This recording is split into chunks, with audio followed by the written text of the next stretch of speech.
Assalamualaikum warahmatullahi wabarakatuh. Alhamdulillah wa syukrulillah wassalatu wassalamu ala rasulillah allazi la nabiyya ba'dah. Syukur alhamdulillahi rabbil alamin. Kemudian salawat dan salam kepada Rasulullah sallallahu alaihi wasallam. Allahumma salli wa sallim wa barik ala sayyidina Muhammad wa ala ali sayyidina Muhammad. Kaum bapak, kaum ibu, anak-anak kami hadirin wal hadirat rahimakumullah. Dalam suasana Syawal seperti saat sekarang ini, ada satu kalimat yang selalu keluar dari lisan kita yang patut kemudian kita dalami dan selami maknanya, dan kita tanyakan pada diri kita, sudahkah kita menjalankan itu, yaitu permohonan maaf terhadap saudara-saudara kita. Selalu disebut mohon maaf lahir dan batin atau mohon maaf zahir dan batin. Maka beberapa menit ke depan kita sedikit menyelami tentang konsep memaafkan itu di dalam Al-Quran. Dalam ucapan secara lisan, istilah atau sebutan memaafkan ini sangatlah ringan keluar dari lisan kita. Tetapi di dalam Al-Quran sesungguhnya Allah sangat rinci sekali ketika membicarakan tentang persoalan memaafkan ini. Maka ada 3 kata yang digunakan oleh Allah ketika membicarakan tentang persoalan memaafkan ini. Pertama adalah kata afun. Kata ini adalah kata yang paling banyak diulang di dalam Al-Quran. Dan kalau boleh diistilahkan, ini adalah standar minimal seseorang itu disebut sebagai orang yang memaafkan kesalahan orang lain. Misalnya firman Allah Subhanahu wa taala, "Fabima rahmatin minallahi linta lahum walau kunta fazzan ghalizal qalbi lanfaddu min hawlik fa'fu anhum wastaghfir lahum wasyawirhum fil amr fa idza azamta fatawakkal 'ala Allah innallaha yuhibbul mutawakkilin." Maka disebabkan karena rahmat Allah lah engkau wahai Muhammad bisa berlaku lemah lembut terhadap mereka. Sekiranya engkau berlaku kasar dan berhati kesat terhadap mereka, pastilah mereka berpaling dari dirimu. Oleh sebab itu maafkan mereka, mohonkan kepada Allah agar diampuni dosa mereka, dan rangkul mereka kembali. Artinya ajak mereka lagi untuk bermusyawarah. Apabila engkau telah berusaha maksimal, jangan lupa bertawakal pada Allah. Sesungguhnya Allah itu mencintai orang-orang bertawakal. Maka perintah dari Allah dalam ayat ini memaafkan itu menggunakan istilah al-afu. Kalau kita rujuk dalam sejarah, ketika Rasulullah SAW dan pasukannya mengalami kekalahan dalam perang Uhud, disebabkan karena pasukan Rasul itu sebagian ada yang tidak patuh terhadap pesan Rasul. Artinya ketika perang belum usai, mereka menganggap sudah usai. Rasul padahal memerintahkan ketika itu agar tidak meninggalkan pos mereka. Akhirnya tergiur oleh harta rampasan perang, mereka meninggalkan pos perang mereka. Lalu kemudian ada Yahudi yang berkhianat dari Rasul, di mana Yahudi ini adalah penduduk Madinah. Dalam piagam Madinah dibunyikan bahwa ketika Madinah diserang, siapapun dia, apapun agamanya, apapun sukunya, mereka wajib membela Madinah tersebut. Sehingga kondisi inilah yang menyebabkan terjadi kekalahan dalam perang Uhud tersebut. Nah, dalam aturan peperangan bahwa siapa saja yang kalah, siapa saja yang terbunuh di medan perang, itu jasadnya tidak boleh dirusak. Tapi ternyata 70 sahabat yang meninggal dalam perang Uhud tersebut, hampir tidak ada sahabat itu yang jasadnya yang tidak dirusak. Ada yang telinga yang diputus, ada yang lidahnya dipotong, ada kemudian badannya ditusuk-tusuk dengan anak panah dan tombak dan lain sebagainya. Sehingga selaku manusia biasa ini pastilah kemudian akan memancing marah dan dendam. Tapi hebatnya Rasulullah SAW ternyata Rasul memaafkan. ketika Rasul membawa 20.000 pasukannya ke Mekah dalam rangka membebaskan Mekah dari nilai-nilai kemusyrikan yang berawal dari pengkhianatan terhadap perjanjian Hudaibiyah dari orang kafir Mekah, maka ketika orang-orang kafir Mekah tidak berdaya, ketika itulah justru kemudian Rasul tampak bahwa dirinya adalah pemaaf, sehingga Rasul ketika itu mengatakan, siapa yang berlindung di Ka'bah maka aku jamin keselamatan jiwa dan darahnya. Siapa yang berlindung di rumah Abu Sufyan, padahal Abu Sufyan itu adalah orang yang selalu ingin membunuh Rasul dan umat Islam. Padahal istri Abu Sufyan itu yang bernama Hindun, dialah yang membunuh atau membelah dada paman Rasul yang telah terbunuh oleh budaknya Hindun tersebut dalam perang Uhud, lalu kemudian jantungnya dikunyah mentah-mentah oleh Hindun. Tapi justru Rasul mengatakan, siapa yang berlindung di rumah Abu Sufyan, aku jamin keselamatan jiwa dan darahnya. Siapa yang berlindung di rumah mereka, maka aku jamin keselamatan jiwa dan darahnya. Siapa yang berada di luar rumah, sepanjang tidak mengangkat pedangnya, aku jamin keselamatan jiwa dan darahnya. Disinilah tampak betapa Rasul telah menghapus memori keburukan dari orang-orang yang pernah menzolimi Rasul dari hatinya. Maka oleh sebab itu, Bapak Ibu sekalian, standar minimal kita disebut sebagai orang yang memaafkan itu adalah ketika kita telah mampu menghapuskan rasa marah, dendam dalam hati kita disebabkan karena perangai orang lain pada diri kita. Nah, karena itu, kalaulah ada orang mengatakan, saya sudah maafkan dia Ustaz, tapi untuk bersua dengannya malas lagi, berarti dia belum memaafkan.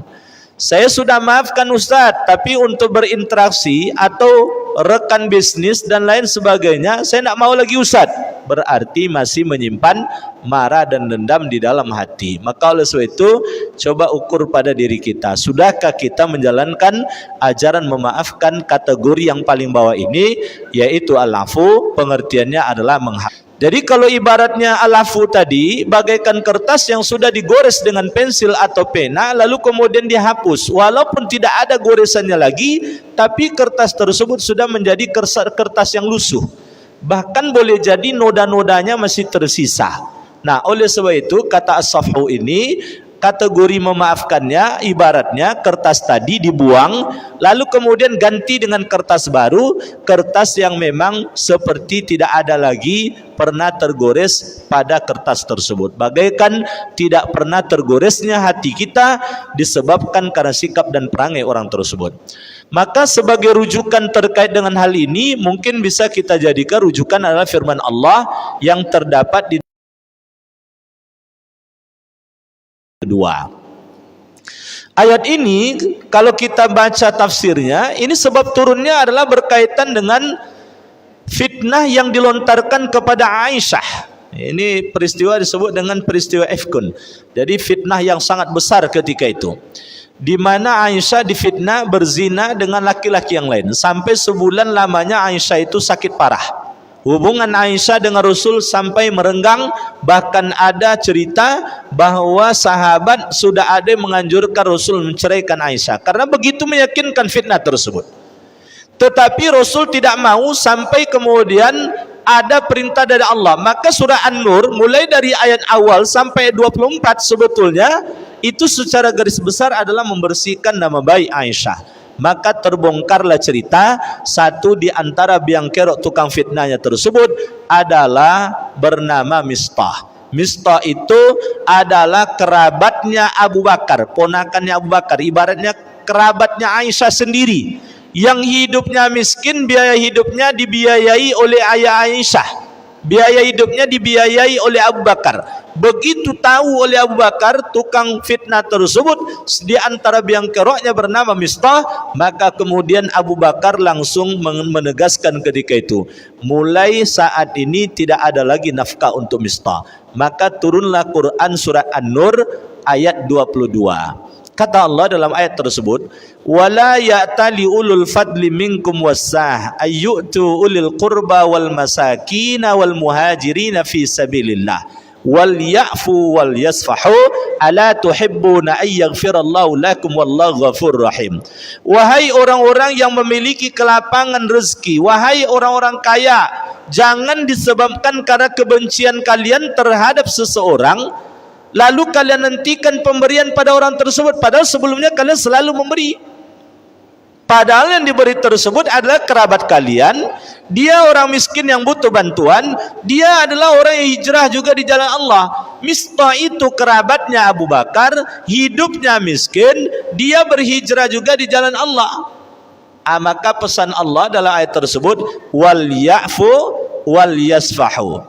Dua kata ini digunakan oleh Allah, kata afun dan kata safhun. Afun artinya menghapus, karena sebegitu beratnya cobaan tadi, boleh jadi dihapus tapi nodanya masih ada. Safhun, ganti dia dengan kertas baru, buang dia, ganti dengan kertas baru. Bagaimana caranya agar bisa seperti itu? Maka di ujung ayat tersebut Allah gugah, ala tuhibbuna ay yaghfirallahu lakum wallahu ghafurur rahim. Tidakkah kalian menginginkan keampunan dari Allah, dari Tuhan kalian, sementara Tuhan kalian tersebut Maha Pengampun? Jadi artinya ketika kita sekalipun dizolimi oleh orang lain, kita sudah hapus, masih ada juga bekas, lalu kemudian kita lapangkan hati kita buang kertas lembaran lama tersebut, ganti dengan kertas baru.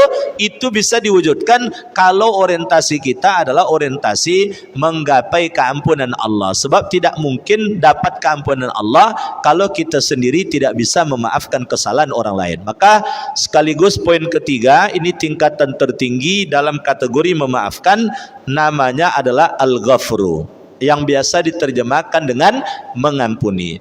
Bisa dijadikan rujukan di sini adalah surat At-Taghabun, surat ke-64 ayat 14. Maka dalam ayat tersebut Allah Subhanahu wa taala berfirman, ya ayyuhalladzina amanu inna min azwajikum wa auladikum aduwwan lakum fahdharuhum wa in ta'fu wa tasfahu wa taghfiru fa innallaha ghafurur rahim.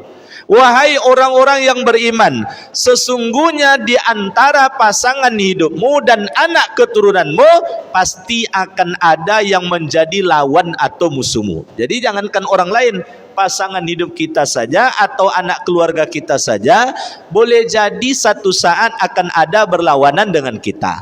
Tetapi kata Allah, jika kalian bisa memaafkan dan memaafkan, maka Allah itu Maha Pengampun lagi Maha Penyayang. Maka memaafkan di sini digunakan tiga istilah tadi. Kata afun dihapus. Telah dihapus, mungkin kekasaran anak tersebut terlalu kasar, masih berbekas, dibuang kertas yang lama tersebut, ganti dengan kertas baru. Belum juga lagi, maka oleh sebab itu al-ghafru, mengampuni, memaafkan, kategori mengampuni. Bagaimana modelnya? Contohlah bagaimana Allah mengampuni hambanya. Ketika Allah mengampuni hambanya, Allah tak pedulikan dosa masa lalunya seberapa banyak, seberapa besar. Maka Allah akan memberikan semua yang dibutuhkan oleh hambanya yang telah mendapatkan keampunan dari Allah Subhanahu wa taala. Maka misalnya dalam surat Nuh ayat 10 sampai 12 itu diabadikan oleh Allah peringatan Nabi Nuh. Faqultu astaghfiru rabbakum innahu kana ghaffara. Maka Nabi Nuh berkata pada umatnya, minta ampunlah kalian kepada Tuhan kalian, karena Tuhan kalian tersebut Maha Pengampun. Kalau sudah dapat keampunan dari Tuhan kalian, yursilus samaa alaihi midrara wa yumditkum bi amwali wa banin wa yaj'al lakum jannat wa yaj'al lakum anhara.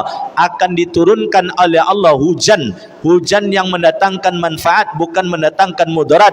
Maka kemudian Allah akan tambahkan anak keturunan, Allah akan tambahkan harta kekayaan, Allah akan jadikan sungai-sungai, Allah akan jadikan taman-taman, kebun-kebun dan sebagainya. Artinya ketika Allah telah mengampuni hambanya, maka kemudian Allah penuhi semua kebutuhannya. Kalau begitu, orang yang memaafkan kategori al-ghafru, mengampuni, itu orang yang tidak membicarakan kesalahan orang tersebut lagi, tapi dia sudah membicarakan apa yang bisa saya beri untuk orang tersebut, sekalipun orang itu masa lalunya pernah berbuat salah dan menzalimi diri saya. Maka melalui kajian siang ini Bapak sekalian, saya mengajak pada kita semua, mari kita evaluasi apakah kita sudah memaafkan kesalahan saudara kita. Kalau sudah memaafkan, kategorinya al-afu atau as-safhu atau kata al-ghafru. Minimal, mudah-mudahan minimal kategori al-afu itu yaitu menghapus kesalahan orang tersebut yang masih membekas dalam hati, itu bisa kita wujudkan. Semoga tausiah ini dapat mengingatkan diri saya dan kita semua. Amin ya rabbal alamin. Subhanakallah wa bihamdika asyhadu an la ilaha illa anta astaghfiruka wa atubu ilaik. Assalamualaikum warahmatullahi wabarakatuh. Waalaikumsalam. الله أكبر الله أكبر أشهد